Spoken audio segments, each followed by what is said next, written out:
Bueno, muy buenas tardes a todos y todas. Bienvenidos entonces a nuestro encuentro sincrónico, nuestro segundo encuentro sincrónico de la unidad 2 del momento 2. Es un gusto para mí poder acompañarles el día de hoy. Recordarles, mi nombre es Carlos Andrés Rincón, soy su tutor. ¿Listo? Y la idea un poco es abrir este espacio. Recuerden que este es un espacio anexo, ¿no? Y de refuerzo frente a las web conferences y a los e-learning, ¿no? Son como los tres espacios sincrónicos que nosotros tenemos dentro de la red. Eh, que tenemos para fortalecer estos espacios y hacer claridades frente a los ejercicios que nosotros tengamos. ¿Listo? Entonces, digamos que tenemos las web conferences, que son conferencias generales para todos los estudiantes de la red. ¿Sí? Cuando estamos hablando de estudiantes de la red, estamos hablando de fácilmente más de 5.000 estudiantes que actualmente hacemos parte de esta materia. ¿Listo? Entonces, el modo de conferencia es un modo de precisamente de abordar las temáticas de una manera mucho más general, ¿cierto? De generar, digamos, diálogo también entre los distintos actores que hacemos parte de la red y conformando también ciertas características de cada uno de los momentos. Los e-learning son igualmente espacios sincrónicos en donde se reflexiona sobre aspectos de cada una de las unidades, pero están referenciados por las zonas, ¿cierto? Entonces depende de los EADES en donde nosotros hagamos, si hacemos parte de la sede nacional, si hacemos parte de la sede o del centro de Sogamoso, del centro de Ibagué, del centro de Cali, bueno, son espacios que están diseñados más en términos geográficos. ¿Bueno? Y tenemos un tercer encuentro o un tercer espacio sincrónico que son los encuentros sincrónicos. Los encuentros sincrónicos son espacios única y exclusivamente con su tutor. ¿Vale? En este caso conmigo. Tenemos al menos un encuentro sincrónico por cada uno de los momentos. Este es nuestro segundo momento, ¿cierto? Entonces, ¿vale? Como que es muy importante que lo tengamos como en cuenta para que siempre me gusta mucho como que tengamos claridad sobre el espacio.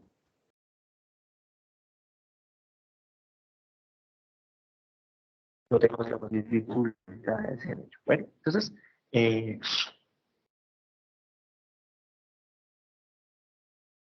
tenemos entonces este espacio, ¿listo? La idea del día de hoy un poco es, pues hagamos un espacio de preguntas y dudas que ustedes tengan, las personas que me están acompañando a vivo. De igual manera, saludo también a los compañeros y compañeras que están escuchando esta grabación. Un segundo momento que sea la revisión de la guía de actividades y quiero hacerles un ejemplo de aporte a una pregunta. ¿Listo? Entonces, no sé, viendo por aquí a los compañeros y compañeras que me acompañan el día de hoy, ¿cierto? A Omar, a Claudia, a Hilary, a María Camila. Si tienen alguna duda, pregunta, inquietud, con muchísimo gusto, pues podemos entrar a responder. No sé si tengan alguna pregunta o si prefieren, podemos dejarlas al final, después de la explicación. Si de pronto en la explicación lo vemos. No sé qué piensan ustedes.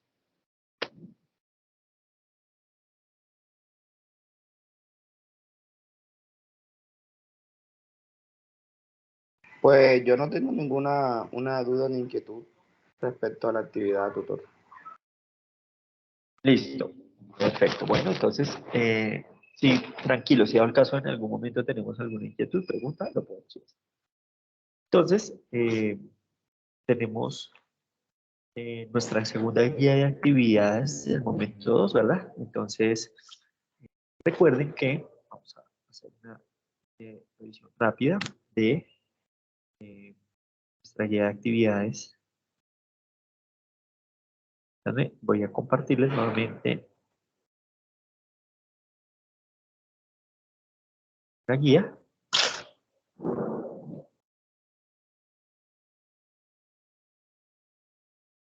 Entonces,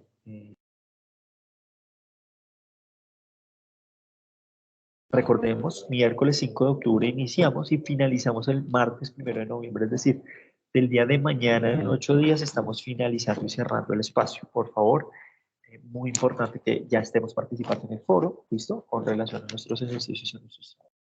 Entonces, el objetivo principal tiene que ver con reflexionar sobre la importancia de la Constitución política de Colombia, sus principios fundamentales, sus derechos, responsabilidades que consagran, y el rol que como ciudadano y sujeto político le corresponde asumir en relación con el Estado colombiano y la democracia como sistema de gobierno. En ese sentido, la iniciativa pedagógica que estamos trabajando es el aprendizaje basado en dilemas. Es decir, de qué manera podemos nosotros también comprender cada relación social en la que nosotros estamos articulados, en la que estamos experimentando, pues digamos que simultáneamente estamos viviendo una experiencia de toma de decisiones todo el tiempo, ¿sí? Relacionado con marcos morales de lo que consideramos virtuoso, bondadoso o, a lo contrario, lo que consideramos que puede ser injusto o que puede ir en detrimento de las personas. Todo el tiempo, en cada relación social, familiar, laboral, eh, entre otras, estamos experimentando, digamos, esta situación, ¿vale? Entonces, un poco es, frente a esas experiencias y frente a esos retos que diariamente estamos viviendo, cómo cruza también ese acuerdo político que implica, ¿no? Entonces, eh, la idea es que ya debemos haber terminado de revisar todos los documentos, ¿listo? Que tenemos de la unidad 2, ¿verdad? Todo lo que son el OVI, el OVA, los distintos podcasts y artículos científicos que nos comparte la unidad. Entonces, la idea es que después de haber hecho esta revisión y este estudio minucioso de cada uno de los elementos, que nos da pie para poder hacer unas reflexiones mucho más profundas. Recuerden que esa es una de mis intenciones también en el momento de la evaluación y que soy como muy reiterativo en cada uno de los espacios del foro. Es como no solo nos quedemos con nuestro punto de vista, ¿sí? Eh, sino que ese punto de vista tiene que irse reelaborando también con los otros elementos que se presentan y que encontramos en eh, nuestros recursos académicos. De hecho, pues esa es la idea de nuestra formación, ¿verdad?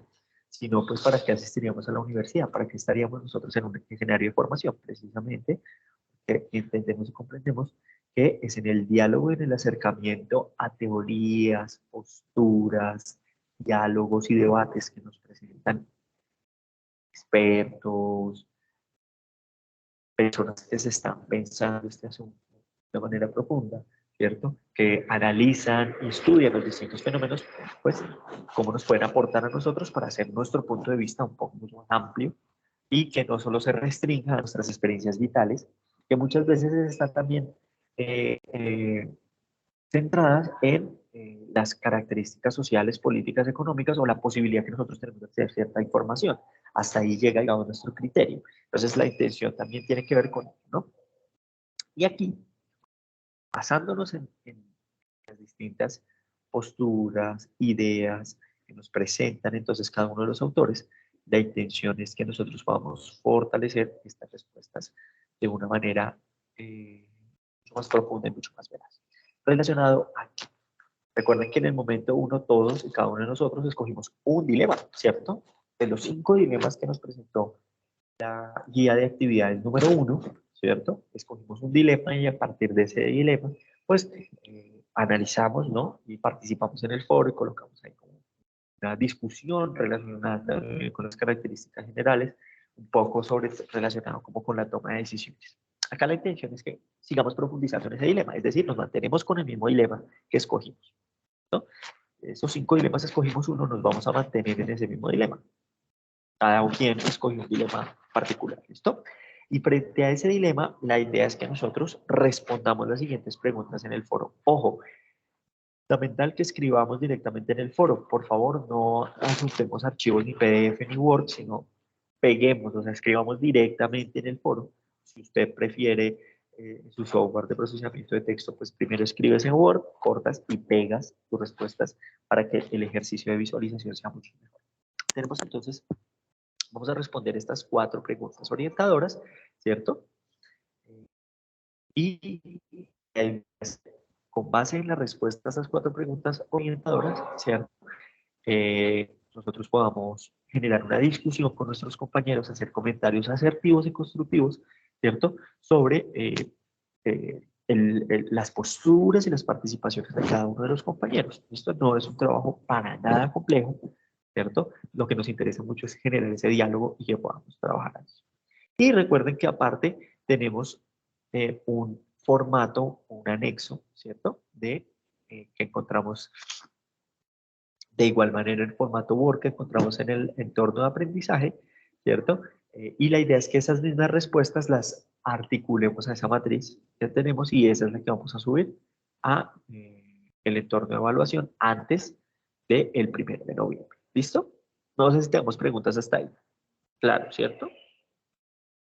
Tenemos 120 puntos de, de actividad y de ejercicio que tengamos en cuenta de nuestras normas APA. Yo les hice un ejercicio a ustedes y les invito, les voy a compartir nuevamente la grabación de nuestro encuentro, donde también les hice un ejercicio concreto de cómo, por ejemplo, citar un podcast, cómo citar un ejercicio en normas APA. ¿Listo? Bueno. Entonces, quiero pasar, digamos que a la parte más importante, que me interesa más que ustedes puedan ver, que básicamente tiene que ver con el ejemplo. ¿Listo?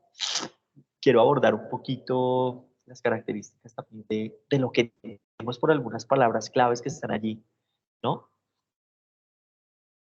En mi caso, me gusta mucho hacer como ejemplos, como si yo fuera estudiante de la red de ética, estoy viendo ética y ciudadanía y empiezo yo también a hacer el trabajo. ¿Listo? He escogido el dilema número 5 como ejemplo, ¿vale? Entonces este dilema número 5 nos dice y nos cuenta la historia, ¿no? De la profesora Margarita de Ciencias Sociales, en la cual digamos que identifica cómo existen unos graves problemas relacionados con la violación al derecho de la libertad de expresión de los estudiantes de un colegio, los cuales pues hay como que una serie de prácticas normativas, ¿no? De restricción, digamos, por ejemplo, de la libertad de expresión, en términos de cómo se visten, o de su orientación sexual, ¿cierto? De su identidad de género. Y aquí entonces empieza a entrar en un dilema ético, ¿no? Relacionado con eh, responder a una ley, a una serie de normas y leyes que se han construido tácitamente dentro de la institución a partir de las directivas y una lógica que tienen las directivas frente a lo que entienden o lo que les significa para ellos, por ejemplo, un buen vestir, para ellos entiende una sexualidad deseada, para lo que ellos entienden una forma de resolución de conflictos específica. Entonces la profesora se encuentra ahí como lee que hay una situación muy conflictiva, ¿sí? Que puede hasta estar en términos de violación de la constitución política, pero que a su vez, digamos que eso genera también una fuerte tensión al interior de la institución. ¿Listo? Entonces, aquí que estamos viendo en este dilema, la idea es que ustedes saquen una síntesis del dilema en sus propias palabras. Algo así como lo que yo estoy planteando en este momento, ¿no? Un poco como, obviamente la idea no es coger, cortar y pegar el mismo dilema que ya encontramos en la primera unidad, sino que desde nuestras palabras, algo así como lo que estoy haciendo yo, lo podamos transcribir y colocarlo en el foro, ¿sí? Que yo leo ahí lo que principalmente estoy viendo en ese dilema es ese pugna, esa tensión principal que se encuentra entonces entre ese sistema de valores, ese sistema moral que se establece dentro del colegio y el que ha sido aceptado a través de una serie de mecanismos democráticos por toda la sociedad. ¿Listo? Entonces, a partir de ahí vemos que el tema de la libertad de la expresión, pero también el desarrollo de la libre personalidad son dos derechos que están ahí, digamos que justo en medio de esa fuerte tensión entre esos lugares. ¿Listo? Por eso poco coloco es que estas tres imágenes, ¿no? Relacionadas con el desarrollo de la orientación sexual de cada uno de los sujetos, ¿cierto? De la identificación también del qué pensar y qué no pensar. ¿Listo? Entonces, frente a ese dilema, nos plantea entonces la guía de que debemos basarnos en 4 preguntas. La primera, ¿cuál es la posición o puntos de vista de los actores? ¿Qué actores están involucrados allí? Ojo, los estudiantes son un actor, ¿no? Entonces, bueno, ahí habría que colocar y analizar el punto de vista del estudiante, el punto de vista de Margarita como profesora de ética y ciudadanía, ¿cierto? la posición de las directivas, ¿no? Y por qué no podríamos colocar la posición de los padres de familia. Listo, miren, ahí ya encontraríamos 4 actores, ¿sí? Que están inmersos en este dilema concretamente. La idea un poco es que podamos, un poco estamos solicitando, pues que sea un evento muy extenso, pero sí que importante sería que, por ejemplo, por cada párrafo desarrolláramos un párrafito analizando cuál es el punto de vista de los actores involucrados. Cuando hablamos de punto de vista, entonces, ¿a qué nos estamos refiriendo? Acá traje una definición, me parecía interesante desde la literatura. No va a permitir leerlos. ¿Qué es el punto de vista? El punto de vista es un recurso literario que describe la forma en que se narra o se representa una historia y quién es el que la y quién es el que cuenta la historia. En pocas palabras, el punto de vista determina el ángulo y la percepción de la historia que se desarrolla y por lo tanto influye en el tono en el que la historia se lleva a cabo. En el punto de vista es un instrumento para la manipulación de la comprensión del lector de la narración. Me gustaba mucho esta definición desde la literatura porque creo que nos da muchos elementos para entender a qué nos referimos cuando hablamos del punto de vista de un actor. ¿Listo? Entonces, estamos diciendo que es el punto de vista, es el ángulo, la percepción que cada uno de estos actores tiene frente a el lugar, ¿cierto? ¿Qué puede significar, por ejemplo, cuál puede ser el punto de vista, el punto de ángulo de percepción que tenga un estudiante, un hombre frente a un arete, de lo que puede tener, por ejemplo, un padre de familia, o lo que puede tener la profesora Margarita, o de lo que puede tener el directivo sobre el mismo aretico que estamos presentando allí? ¿Sí? Es decir, cada ángulo o como yo narro esa historia frente a ello, ¿cierto? Entonces, si se narra una historia como el, eh, en la historia del estudiante, el arete es un dispositivo de expresión, ¿sí? De búsqueda de su propia identidad, de articulación al grupo, ¿cierto? De estructuración de su propia, de la amalgama de sus propios significados y representaciones. Pero puede ser que ese mismo artefacto, desde el punto de vista, desde el ángulo, la percepción de la historia de la directiva, es un símbolo de vandalismo, o puede ser una representación de rebeldía o hasta de violencia, ¿no? Frente al cuerpo, frente a los acuerdos de manual de convivencia, que puede ser, por ejemplo, el, el uniforme institucional, ¿vale? Entonces, es bien interesante que nosotros veamos esto, que si la institución, por ejemplo, es de corte religiosa, ¿cierto? Pues pueda tener un punto de vista, es decir, una percepción frente a los lugares, ¿vale? Pues miren lo complejo que es el punto de vista, ¿ya?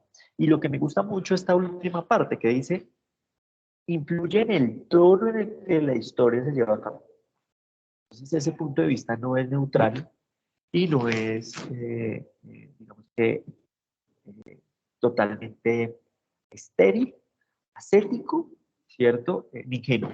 No, el punto de vista realmente representa toda una narración de cómo entiende la historia, cómo entiende lo que entiende lo que es el vivir o cómo corresponde el vivir para un sujeto o para otro.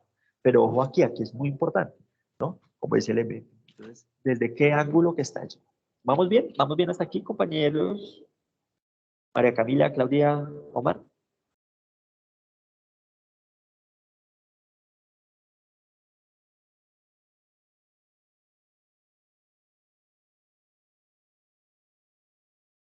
Sí me están Sí, escuchando, señor. ¿cierto? Me confirmo. Sí, Listo, señor. Mitar, gracias ahí.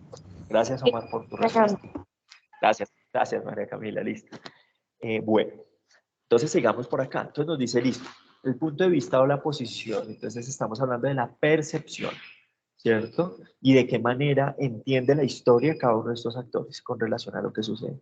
Vamos a ver la segunda. Entonces, por lo menos encontré yo 4 actores, estudiantes, profesora, directivas y padres de familia. Y por que se pueden percibir, cómo perciben esta situación estos 4 distintos actores. ¿Vale? motivaciones de esos actores, ¿cierto? Ah, bueno, entonces yo aquí les traigo otra definición de motivación. ¿Qué es la motivación? Me dice que es un estado interno que activa, dirige y mantiene la conducta. Además, implica impulsos o esfuerzos que dan energía y nos dirigen a actuar de cierta manera. Ojo, la motivación básicamente es un estado de acción, de cómo actuar. ¿Sí? Ese estado interno de acción que nos dirige cómo nos conducimos implica, por ejemplo, el asunto de qué puede estar conduciendo a uno de los actores a funcionar de X o Y manera. ¿Sí? ¿Qué motiva al estudiante, por ejemplo, a colocarse una candonga, una nariguera, a pintarse el pelo de rojo, por ejemplo? ¿Sí? Bueno, ¿qué, qué, qué implica esos impulsos? ¿De dónde vienen esos impulsos? Ah, no, que hoy Karol G se pinta el pelo azul, entonces en 15 días tenemos el 50% de las niñas y los niños pintados con el pelo azul. Ah, bueno, miren, hay unas motivaciones de orden cultural. La industria musical, cómo constituye también una forma de reproducción cultural ahí.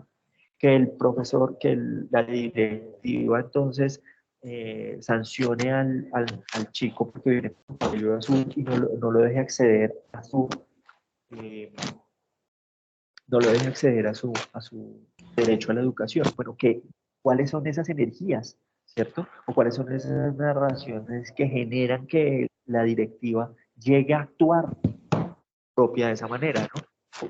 Podemos decir un tipo de educación tradicional, ¿no?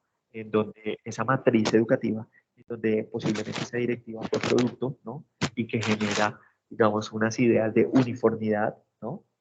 Una característica también de esta educación tradicional productiva, pues está muy articulada principalmente a, a la reproducción de prácticas homogenizantes, ¿no? Muy articuladas, por ejemplo, en los sistemas productivos, ¿no? Entonces, producir, por ejemplo, trabajadores eficientes, entonces eso implica que el trabajador eficiente sea un trabajador que cumple unos horarios, pero que también cumpla con ciertas articulaciones o expresiones estéticas, ¿cierto? Etcétera, etcétera. ¿Listo? Entonces, ¿qué motiva, por ejemplo, a la profesora? ¿Sí? ¿Cuál es esa energía o esos impulsos? ¿Y de dónde viene esa idea? La profesora se sienta en ese dilema. Pues fácilmente podríamos decir que no se siente en ese dilema si la profesora no ve que hay una situación compleja o de injusticia que se esté desarrollando al interior de la institución. Pero ¿por qué le empieza a remover? ¿Por qué se le configura como un dilema? Porque hay una motivación posiblemente está muy cercana a la idea de la posibilidad que todos los ciudadanos colombianos tengamos derecho a una libertad de expresión, ¿cierto? A que los niños, niñas y jóvenes tengan derecho a una educación inclusiva.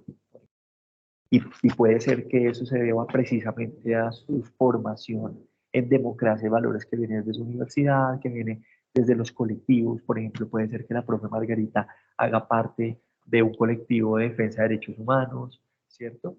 Que haga parte de un colectivo cultural donde explora precisamente el tema de la identidad, qué sé yo, ¿cierto? Sí, hay toda una amalgama de elementos súper interesantes, ¿sí? Que nosotros podemos entrar a analizar y a plantear ahí en esas motivaciones directamente. Evidentemente aquí vemos que hay una motivación democrática de parte de la profesora frente a ello, ¿no?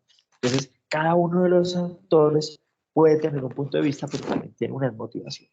Miremos la tercera. ¿Cuáles son las creencias implicadas en el dilema? Cuando ya nos dicen en el dilema, ya no nos está implicando necesariamente que lo leamos por actor, sino ya en general, ¿cuál es esa creencia que está implicada en el dilema? Que acá les traigo otra definición de creencia. La posibilidad asumida como verdad con la capacidad de potenciar o limitar nuestra vida. Ojo, eso es muy interesante. Entonces, el hecho de que creamos no necesariamente significa que potencie nuestra vida, que también puede limitarla. Entonces, una creencia también tiene que ver con asumir una verdad sin que necesariamente nosotros probemos esa realidad. ¿Sí? Hay una creencia per se, ¿cierto? Frente a la situación. Acá hay un montón de creencias súper interesantes, ¿no? Entonces, por ejemplo, les quiero hacer una pregunta. ¿Por qué ustedes de dónde creen que viene la creencia de que, por ejemplo, eh, las personas con orientación sexual diversa son personas promiscuas? O sea, que necesariamente una persona que se declare gay, lesbiana, transexual, queer, intersexual, necesariamente son personas promiscuas o que tienen una sexualidad no responsable. ¿De dónde creen que viene esa creencia? No sé si alguno me ayuda por ahí.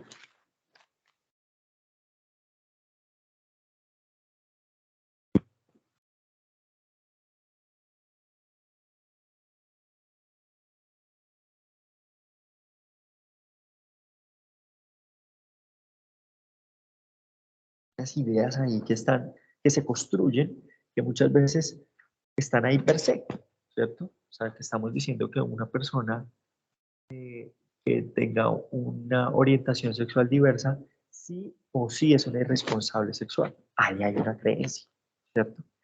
Que una persona que tenga el cabello largo, ¿cierto? Sí o sí es una persona que consume droga, por ejemplo, ¿cierto? Eh, que una persona que tenga expansiones, que tenga narigueras, que tenga tatuajes en su cuerpo, sí o sí es una persona irresponsable o rebelde, grosera, violenta. ¿Sí ven? Ahí se empiezan a constituir una serie de verdades, ¿sí? Que se van transmitiendo a partir de la reproducción de unos estereotipos, ¿sí? Unos estereotipos relacionados con medios masivos de comunicación, relacionados con la escuela, relacionados con los mismos espacios laborales, ¿sí? Relacionados con los discursos médicos, cuando nos dicen, no, durante muchos años, por ejemplo, se creía a la homosexualidad como una enfermedad mental. De hecho, la Organización Mundial de Salud, por allá, casi hasta los años 70, es que saca a la homosexualidad como una enfermedad mental.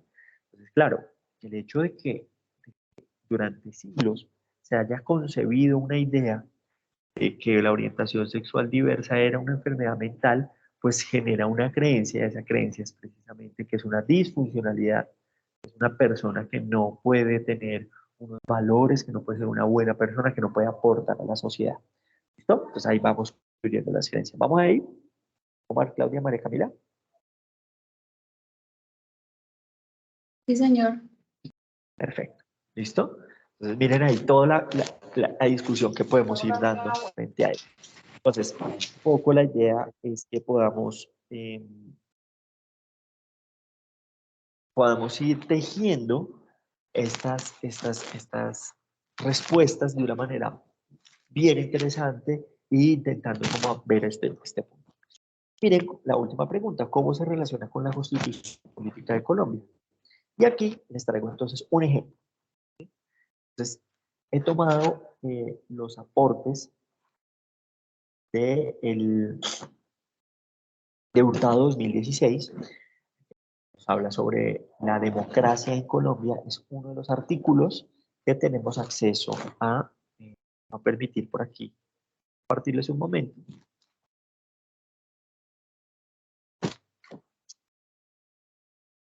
Eh,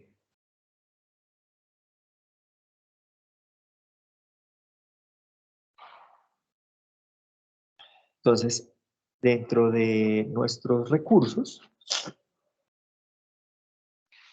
tenemos un artículo, ¿cierto? Que se titula La participación democrática en Colombia, un derecho en evolución. Ahí ustedes lo encuentran, ¿sí? De Johan Andrés Hurtado Mosquera y Lisneider Inestrosa Cuesta, ¿cierto? Eh, ¿Dónde la encontramos? Entonces, en la revista Justicia Juris, ¿cierto? El volumen 12 y es el número 2 de julio y diciembre de 2016. ¿Vale? Entonces, bueno, yo estoy haciendo mi trabajo y en las distintas lecturas, podcasts y demás, me di cuenta que hay un apartado que me parece interesante relacionado. Voy haciendo mi lectura, tal, ¿cierto? Y resulta que acá, ¿cierto? Encuentro un, un apartado del artículo que me parece interesante, que me puede servir para mi argumentación. Mi argumentación tiene que estar relacionado con lo siguiente, ¿sí? La idea central de lo que yo quiero exponer y cómo se relaciona con la Constitución, principalmente es que una de las características de la democracia es la inclusión, ¿sí? No puede existir una sociedad democrática que no incluya la diversidad. El pueblo es diverso. Clases sociales, razas, etnias, ¿cierto? Conocimientos, lenguas, expresiones culturales, etcétera, etcétera, etcétera. Pero la democracia, una de sus características principales, y como la Constitución lo ha plantado la Constitución del 91, ¿cierto? Es básicamente que la democracia es un sistema en el cual su principio fundamental es permitir que las diferencias y las diversidades, ¿cierto? Construyan comunidad, ¿cierto? Común, unidad en la diferencia, no en la homogeneidad, no en una sola clase social, ¿cierto? No desde una no solamente un sector de una raza, no solamente un sector de una clase social, ¿cierto? Sino que entiende que toda nuestra nación es una nación pluriétnica, ¿cierto? Que es una nación diversa, cultural, política y económicamente, y que nuestro contrato social, que es la Constitución Política del 91, avala y reconoce la diversidad. Reconoce que no solamente hay una religión, por ejemplo, en Colombia, múltiples las religiones, reconoce que no solamente hay una raza, sino que hay múltiples razas, reconoce que no solo hay una etnia, ¿cierto?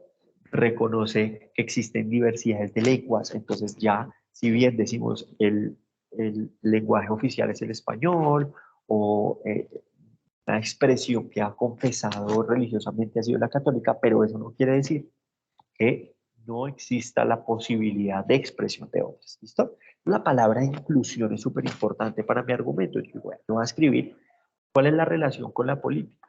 Pues que aquí este dilema está mostrando que hay una tensión muy grande con la inclusión. ¿Sí?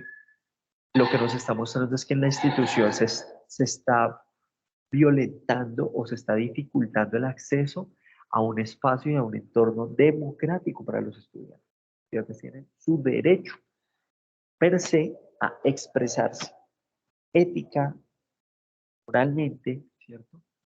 Desde su manera estética, desde su manera relacional, siempre y cuando no haya una violación de los derechos del otro lado, ¿cierto? Pues debe implicar la posibilidad que hay allí, ¿no? Entonces, vean acá, frente a ese argumento, yo digo, vea, aquí este artículo me parece, este apartado me parece súper interesante. Pues dicen que al referirse al término democracia, el politólogo Roberto Dalla ha sostenido que esta es más que un procedimiento político, es decir, más que ir a votar, ¿cierto? También es un sistema de derechos fundamentales. Una argumentación súper importante, en la cual yo puedo colocar precisamente esto, es decir, vea, la democracia más allá de un ejercicio, ¿cierto? De tomar, ¿cierto? Podemos nosotros hacer en el ejercicio, en un segundo por acá, es, y rápidamente, es el ejercicio, ahí volví a hacerlo, perdón.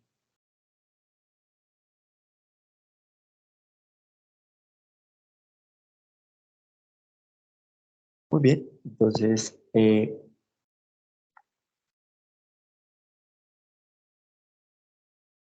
me dice, por ejemplo, que al referirse al término democracia, el politólogo Robert Dahl ha sostenido que esta es más que un procedimiento político. Es más que un procedimiento político, necesariamente también es un sistema de derechos fundamental. Además agrega que para que exista esa democracia ideal, como mínimo deberían exhibirse dentro de ese sistema características como la igualdad de votos, la participación, un electorado informado, un control ciudadano e inclusión. Estas dos últimas partes son súper importantes. Por ejemplo, yo acá qué puedo hacer, les quiero mostrar, ¿cierto? Si yo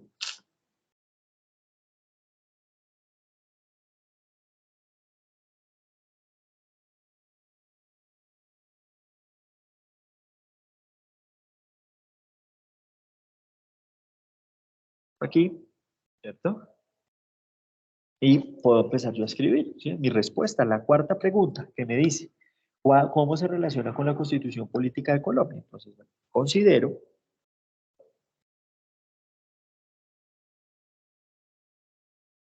que este dilema se relaciona con la Constitución Política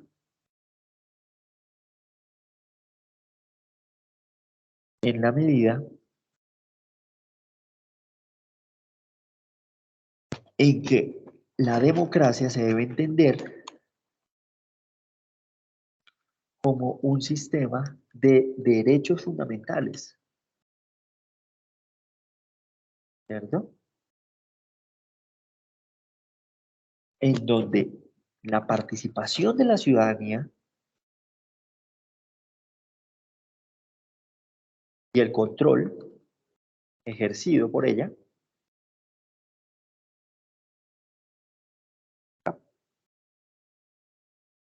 miren, me estoy basando en lo que nos dice Hurtado, ¿sí ven?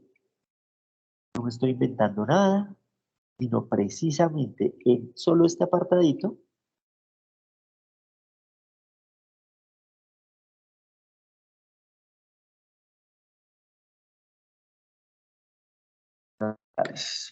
como cierto, en donde la participación de la ciudadanía y el control ejercido por ella es fundamental, ¿sí? Como lo hace la profesora Margarita, ¿cierto? Al comprender que se está violando un derecho.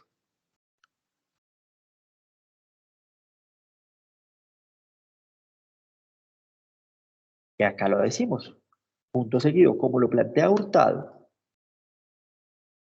pues yo aquí coloco entre paréntesis, Hurtado 2016, ¿cierto? Y miremos, vamos a trabajar acá, ¿sí? La democracia, ¿cierto? Más que acercarse a la urna, ¿cierto? Es un sistema que permite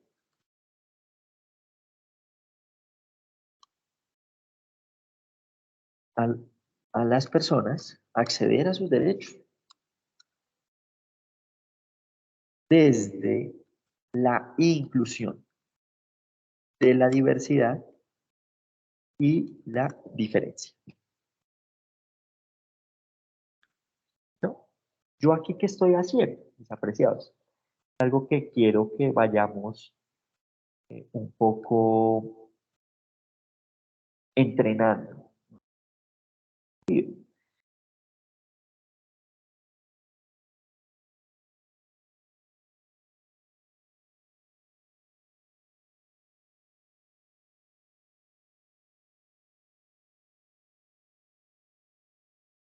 Miren que me estoy basando en lo que me está planteando el autor o los autores, ¿sí? Y lo estoy citando, yo no estoy diciendo es que yo, ¿no? Como lo plantea Hurtado, ¿cierto? Específicamente estoy planteando. Esto se llama parafrasear, ¿listo? Estoy parafraseando, es que estoy basándome en las ideas de otro autor y lo estoy sumando para mi argumentación, ¿listo? Entonces, cuando yo voy a hacer mis normas APA, recuerden que yo les compartí a ustedes el manual de normas APA en nuestro primer anuncio. Ubiquen el primer mensaje que yo les di a ustedes, ¿cierto? Pero entonces, cuando me dice la lista de referencias, bueno, entonces me dice, ¿qué tengo que hacer? En normas APA. Entonces, tengo que colocar el apellido, ¿cierto? Y la inicial del autor. Entonces, nosotros nos vamos al texto. Quiero hacer este ejercicio con ustedes, ya finalizando. Pero es un ejemplo que les quiero dar para que se den cuenta cómo es que uno cita, ¿sí ven? Que no es solamente un asunto de cortar y pegar, sino al contrario, es un asunto de ir construyendo, ir hilando, ir viendo de qué manera nos sirve eh, encontrar, ¿no? Y ir fortaleciendo. Entonces, bueno, yo voy a ir entonces a hacer mi lista de referencias. Resulta que yo cité a Hurtado 2016. Entonces, son dos autores. Miren.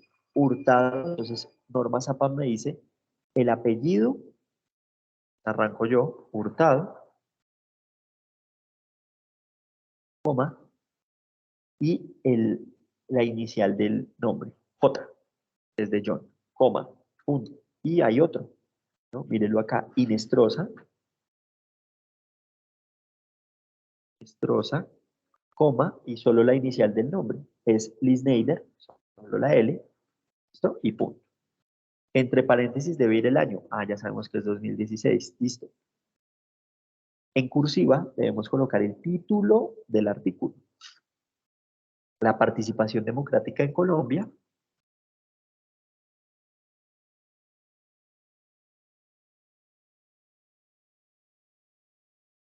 Dos puntos. Un de evolución.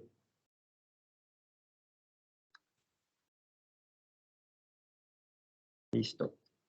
Quito la cursiva. Me dice que ahora tengo que colocar el nombre de la revista. Se llama Justicia Juris.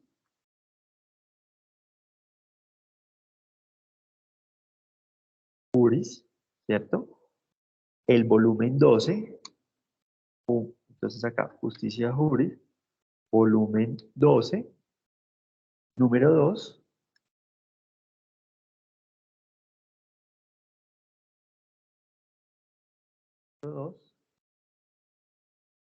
Julio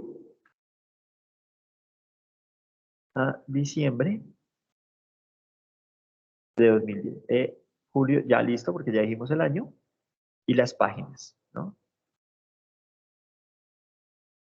De la 59 a la 76.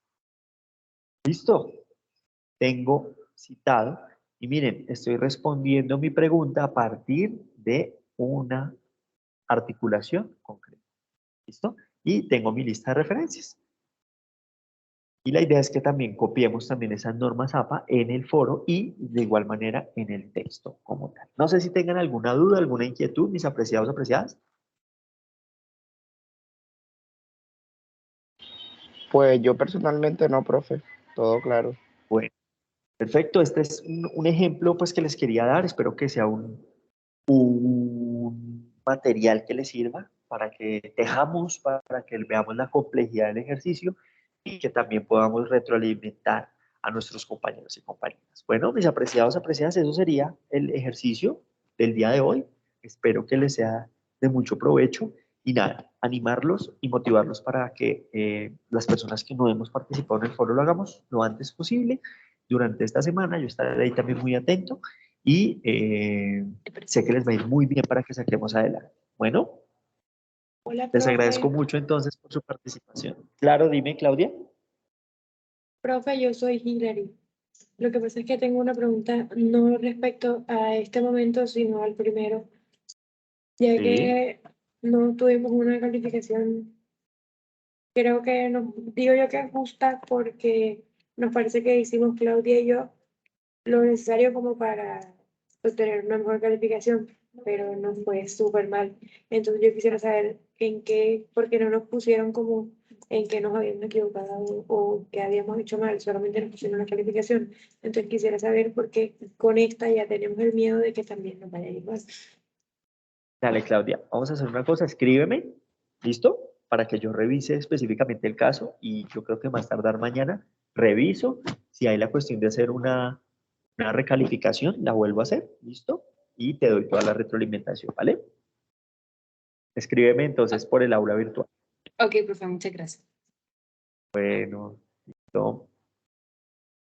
Bueno, apreciados, apreciadas, entonces les deseo éxitos en el resto de semana que nos queda y bueno, estoy atento a cualquier duda o cualquier inquietud. Bueno, excelente semana, que estén muy bien. Gracias, tutor. Igual para usted, bendiciones.